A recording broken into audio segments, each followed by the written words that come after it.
আমরা জানি যে বিধায়ক এলাকা উন্নয়ন করে। এখন বর্তমানে আমাদের 50 লক্ষ টাকা করে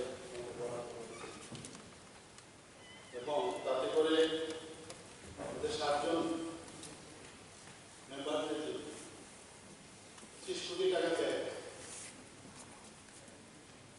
এবং এতে করে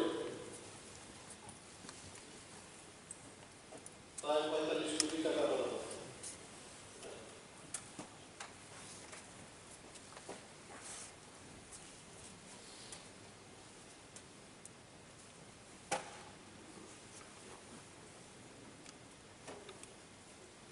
এটা পারবে না, 30 কোটি টাকা বরাদ্দ।